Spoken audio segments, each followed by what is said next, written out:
Hi folks.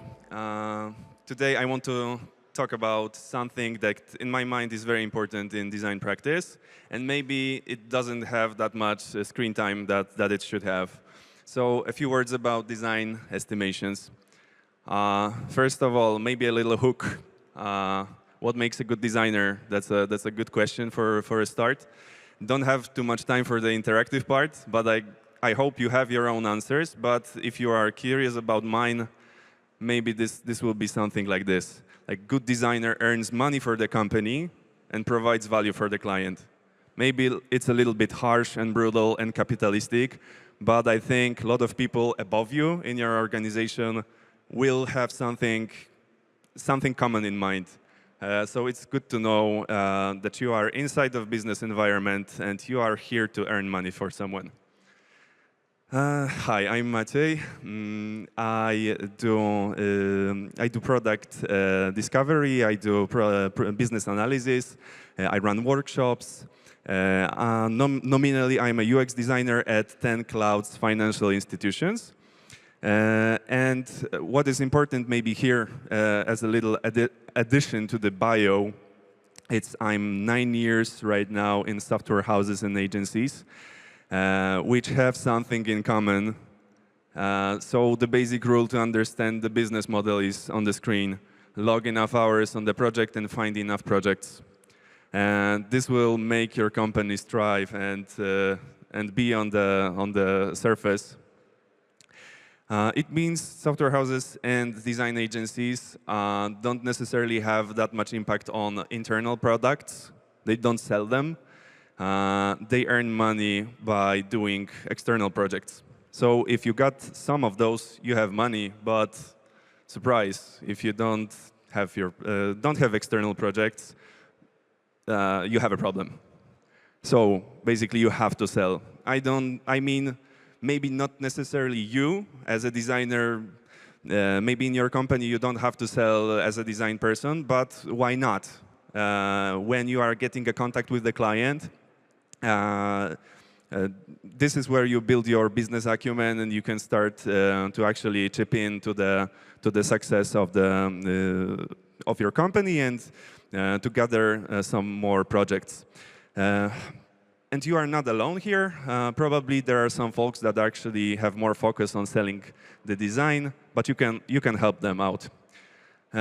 While working with the clients and while selling, you have to answer the basic question often, delivered by the clients, like the potential clients. So if you receive an opportunity or a brief, then you often hear how much.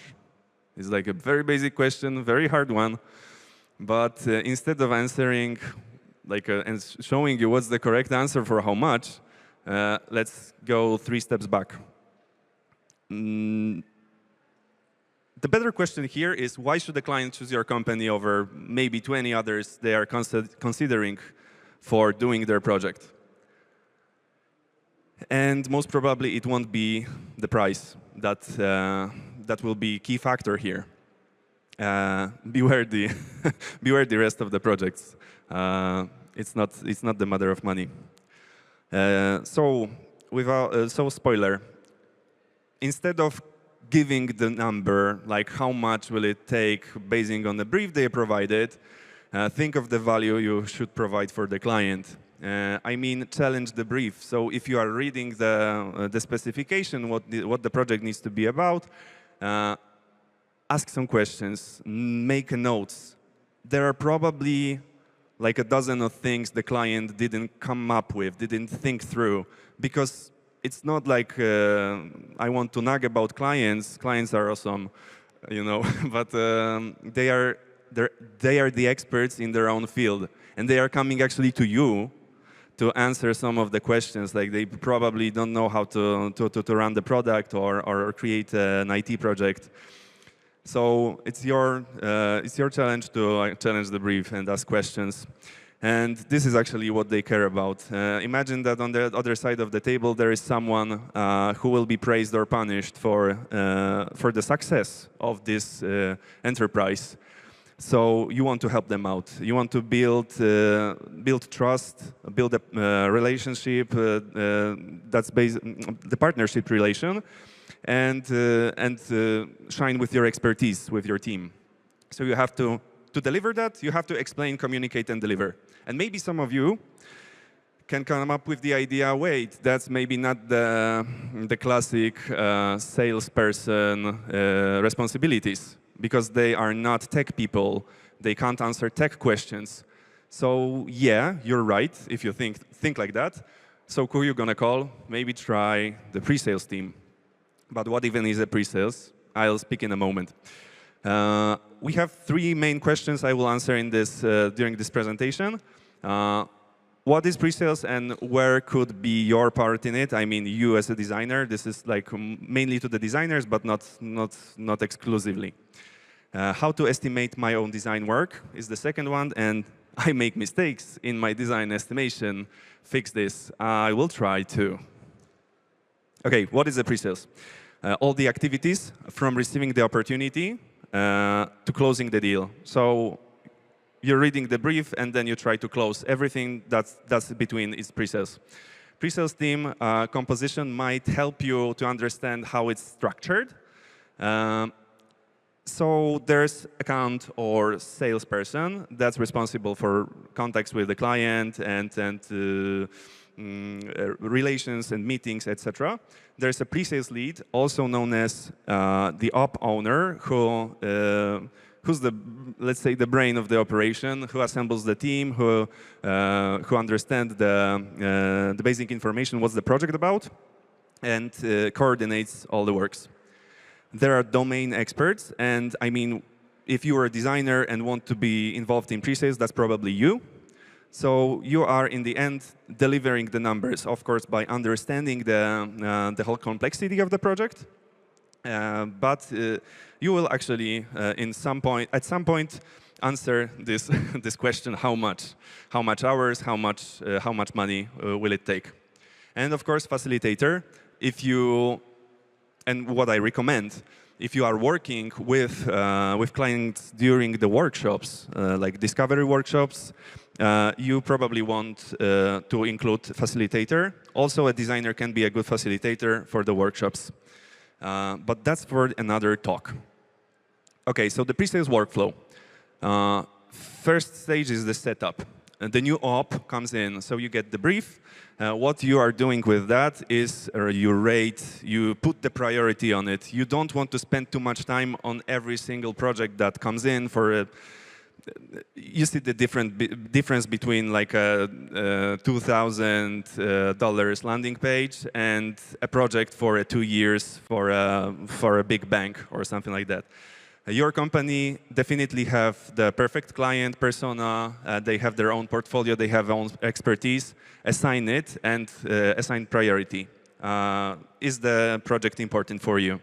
Then the op owner goes with initial understanding of the op, so answering what needs to be done to make it a good project. Also addressing some questions. But first thing, he or she or they are assigning the team of specialists. So who will be participating in this pre-sales process? Okay, and then all together, ideally, you are setting up the approach that you are going to have towards this opportunity. So, for example, if you are going to make a ballpark presentation, so a rough estimation of the numbers, so the range, or something more specific is needed, so more questions, more scope-based estimation is required. So it's on this step where you actually have the tactic to approach this estimation. Then, understanding. You and the assembled team take a look at the materials provided by the client, but most probably you will have some additional questions. Gather them, make notes, and address them over a call. Maybe you can try to go with an email, but really, deep dive calls are awesome. It's like a format of 30 minutes or 1 hour meeting where you meet with the client and ask your questions basically towards them. It also builds a relation and show your expertise and this trust I was speaking about, because client feels that you care actually and you can read. That's a good sign. Then if everything goes well, if there's a need, you can go with discovery workshop where you have exclusively like a 2 days or 1 week or how much do you want.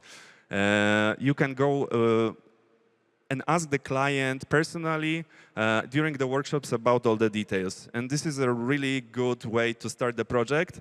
It saves a lot of time and a lot of effort. Then delivery of the estimation. Once you gather enough knowledge, you can see the scope of the product and put it and cut it on the stages. So MVP, phase 1, phase 2. Then what is required is also the team composition of the project. Not the pre-sales. Previously, I spoke about the pre-sales team assembly. Right now, it's the composition of the project team, people who will be working on the project when it kicks off. Then the estimation sheet. Trust me, you have one in your company. So it's probably an Excel file or a spreadsheet. You need to fill down the numbers and count it up to make a summary.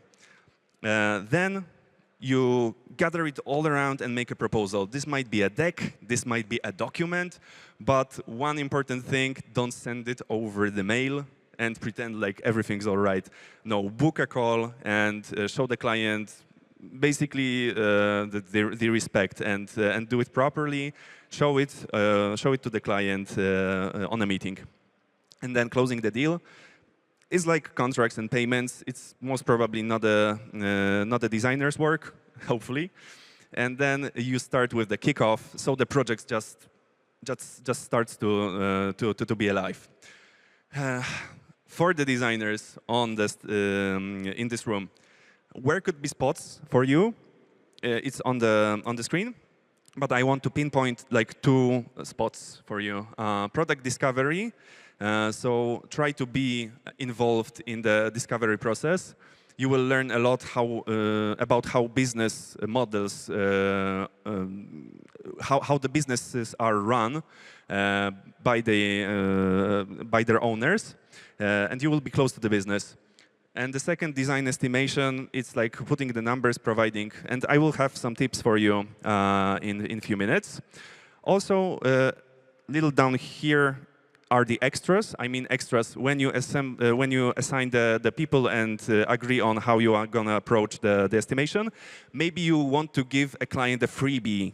I mean, few screens of your best guess about the UI patterns, or maybe a mock-up, or maybe a mood board.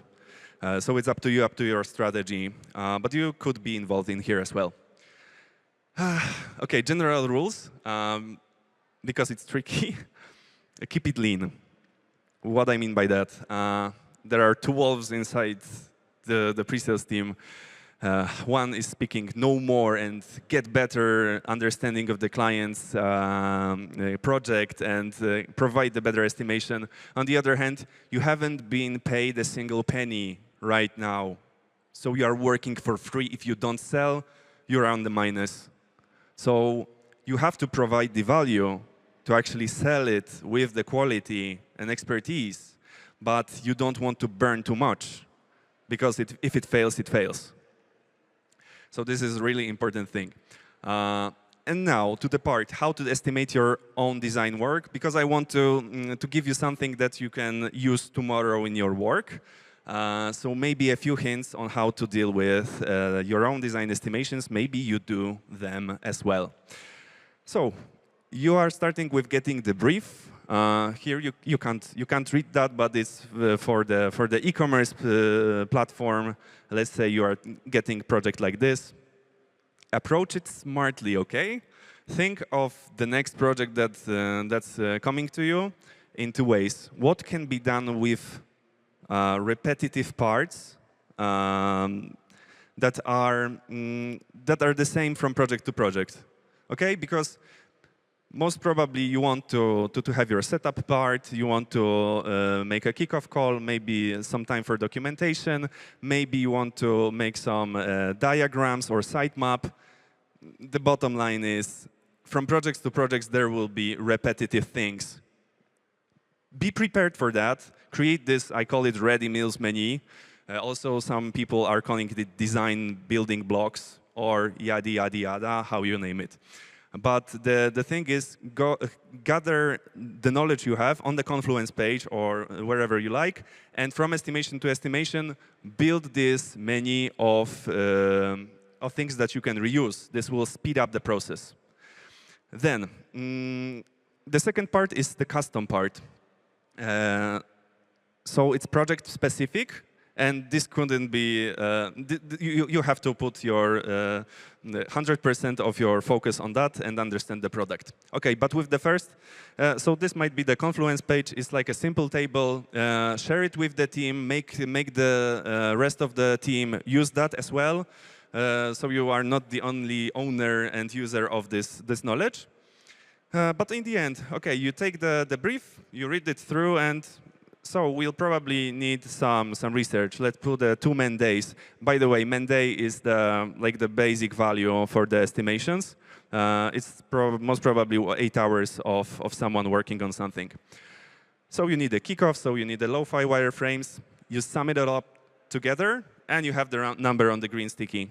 Yeah, really, you can do it on Miro or FigJam or whatever you like. Then put it together in the estimation sheet. Like I said, your company probably has one. Add your assumptions and risks that you discovered during reading, right? Because the rest of the pre-sales team don't read your mind. And now, maybe for more interesting, the custom part. We start with the same brief, but we think about what's inside this brief. We want to map it out. So create some diagram, maybe some notes. And when you are working few years, or maybe earlier, you can predict how much complexity will it have. You can also spot pieces like this. I recommend checking out the OOUX, Object-Oriented UX, by Sofia Preiter-Wojciechowski. As a good solution for understanding the complexity of the projects, but whatever. You just put the stickies to understand what's inside. Create a sitemap. You can also use the GPT. It's really good with this. Of course, be careful with that and just double check. But I want to go graphical when I estimate my own stuff.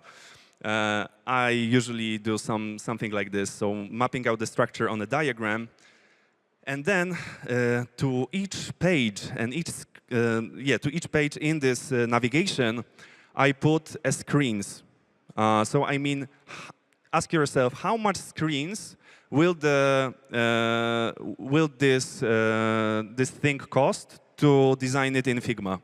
So for example, homepage or browsing experience for e-commerce. It's like maybe 3 screens to show the main structure of the homepage. Okay, maybe you have a cart or transaction process. Assign the complexity. Think how much will it take. If something is more difficult, add more screens. Then you sum it all up together. You have the number of screens and divide it by the seniority, by the velocity. Think of higher seniority can provide usually more screens per day. So remember, this is estimation. This is not super duper precise, but you have to make your own way to provide the numbers. So for example, upper regular can successfully deliver 4 screens per day. So you divide it with this number, and you have the number of man days. So product-specific part, we have 6 to 8.5. We have from this ready meals menu, we know that it's something around 6 man days, so we count it up all together. We put it in the estimation file. Of course, there will be different roles that will chip into this spreadsheet. This is important at the buffer. So there will be plenty of things that you didn't plan. So expect the unexpected. Sometimes you can feel that when the client, you can feel that they don't know 100% what needs to be done, then just go a little bit higher with the buffer. It's not like we are exploiting the client. It's just we don't want to be on minus and have a loss. So add the usual buffer might be from 10 to 30% usually. And then presto, you have like 13 to 18 man days for the design side. And yeah, so you can use it even tomorrow if you grab the new opportunity. Let me share some tips because I run out of time. Once again, keep it lean. Remember, this is very, very important. And I actually encourage you to stop your team when you are feeling they are going too deep.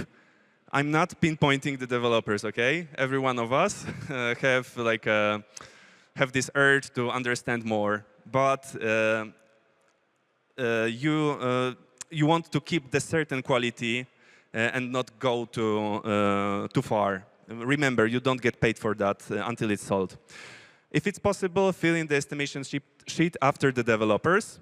Okay, they are really good with populating the basic scope with the epics and maybe some stories. Then you just add your time needed for the design. Then use GPT, but please wisely.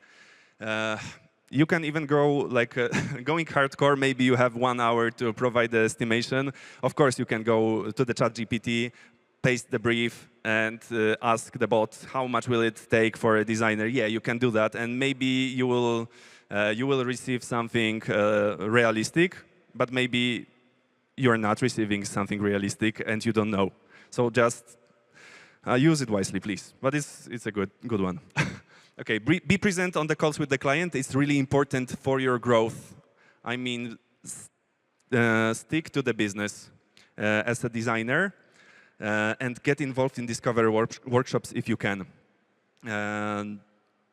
This will make you understand more what's the business all about and how you earn money and where you are in this environment. And yeah, last but not least, you will make mistakes. So expect that if you are doing it for the first few times, you will make grand mistakes. And some people, when you actually sell this project, and some people that are working on this project will be unhappy with your estimation, and they will come back to you and like, what were you thinking?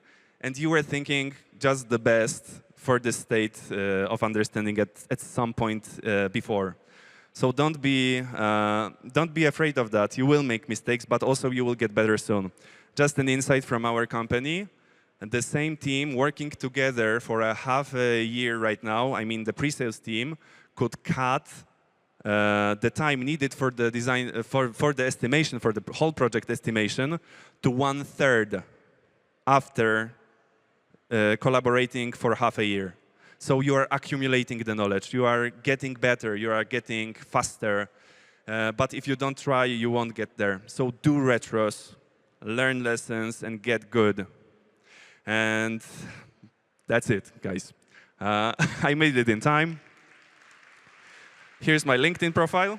If you want to catch me, I'll be on the after party. And here you have my QR code for the Spotify, because after hours I'm a bedroom producer. So if you want to check out the tunes, I'll be happy. OK, thanks.